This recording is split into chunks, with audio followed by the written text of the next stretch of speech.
Hello.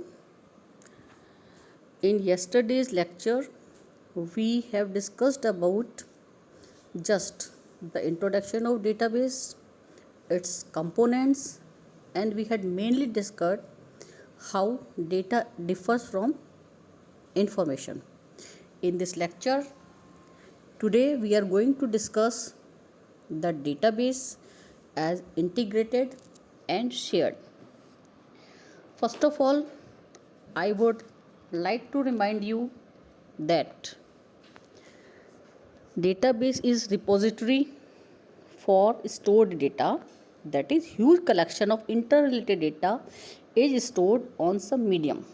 Now by the term integrated we mean that it can be thought of as unification of several distinct data files with any redundancy among those files is partially or fully annihilated.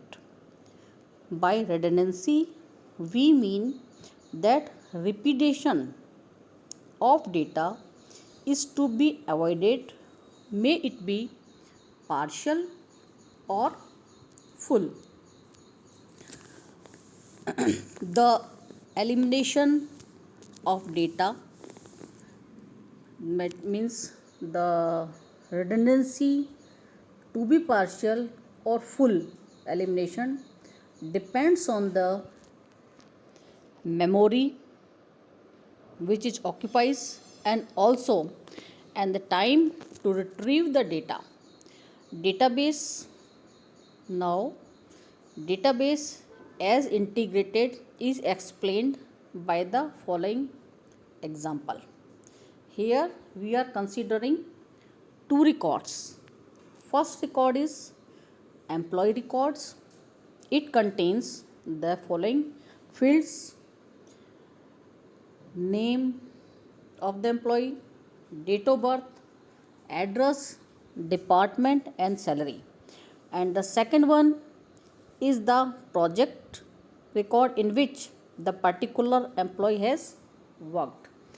The project report record contains the details about the employee. In the following slide you can see the details of the employee and the project record. Let me explain the significance of database as integrated. Let us consider the following query in which we have to find the employee details who have worked on any project for more than 1 month and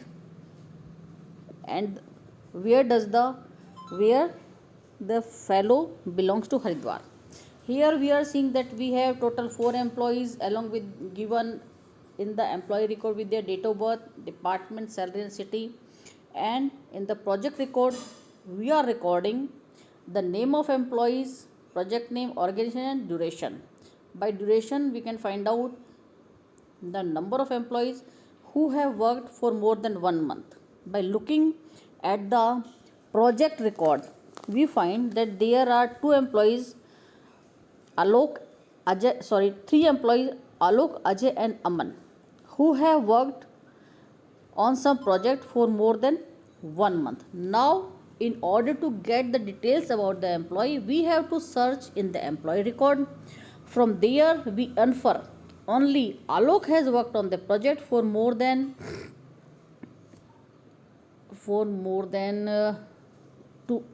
a month and he is the only employee who belongs to Haridwar, because we had given two constraints. First one is the employee who has worked for more than 1 month for a particular project and also the employee belongs to Haridwar. It means we are not required to keep the details of these employees in the project record and hence the redundancy is eliminated as the database is integrated. And as the database is integrated, so it can be shared. By sharing, we mean that individual piece of data in the database may be shared among several different users in the sense that each of the users may be accessing the same piece of data. Hence, sharing is consequence of database being integrated. Another consequence of database being integrated is that any given user will normally concerned with some subset of the whole of the database. Before ending my today's lecture, I would like to give you a real example of database being integrated and shared. I am having an account at SBI Bank. Few months back, I received a message from them.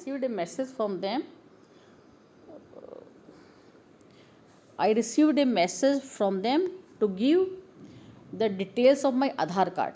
After a few days, what I found that the local address of mine was removed and they have updated my address which was mentioned in the Aadhaar card. This is the benefit of database being integrated and shared. When the database is integrated and shared, it automatically reduces the inconsistency. Means my address is the address which is given on the Aadhaar card. Okay, thanks. Bye.